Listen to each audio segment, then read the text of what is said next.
ओहो, नमस्कार मंडळी.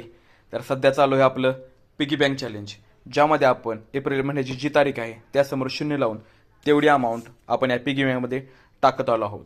तर आज आहे 10 एप्रिल, म्हणजे 10च्या समोर शून्य लावून होते 100 रुपये. तर आज ही 100 रुपयाची नोट आपण या पिगी बँकमध्ये टाकणार आहोत.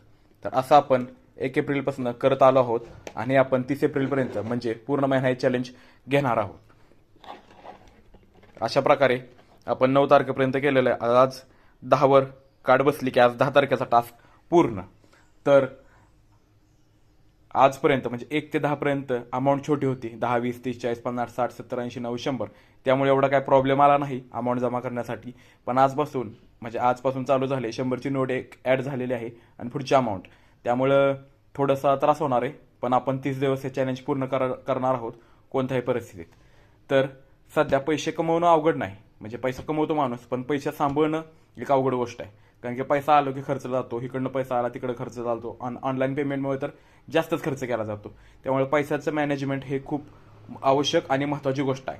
कारण की पैसा तुम्हाला माहिती आहे चंचल असतो, आला गेला कळत नाही, गेल्यावर कळतं अरे पैसा तो वापरला नसता तर चाललं असतं. तर पैशाचं मॅनेजमेंट खूप म्हणजे खूप महत्त्वाचं आहे, नाहीतर नंतर हात सोडत बसावं लागेल. आणि पैसा कुठं लावला पाहिजे ह्याची सुद्धा आपल्याला चांगली माहिती पाहिजे, त्याशिवाय लावू नये. आता सध्या तुम्हाला माहीत असेल की अमेरिकेचं मार्केट क्रॅश झालेलं आहे आणि सगळ्यांचे पैसे बुडलेत. म्हणजे इवन इलॉन मस्कचे सुद्धा पैसे बुडलेत. पण वॉरेन बफेट, शेअर मार्केटचे किंग आपण म्हणतो त्यांना, त्यांचा सुद्धा ह्या अमेरिकेच्या शेअर मार्केटच्या क्रॅशमध्ये तोटा झालेला नाही. उलट तुम्ही जर ॲनालिसिस बघितलं तर सगळ्यांचे लाल आहे, पण यांचं फक्त हिरवं आहे. फक्त यांचं हिरवं आहे. म्हणजे बाकीचे असतील छोटे मोठे, पण जेवढे टॉपचे इन्व्हेस्टर आहेत त्यात यांचंच फक्त हिरवा पोर्टफोलिओ आहे. म्हणजे तुम्ही ॲनालिसिस करू शकता, न्यूजला वगैरे बघू शकता.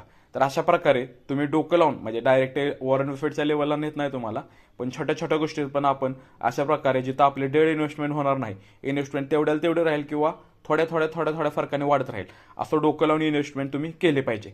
तर सध्या तर आपण हे चॅलेंज करत आहोत आणि अशा प्रकारे आपल्या 30व्या दिवशी किती अमाऊंट जमा होईल याचं तुम्ही कॅल्क्युलेशन करू शकता.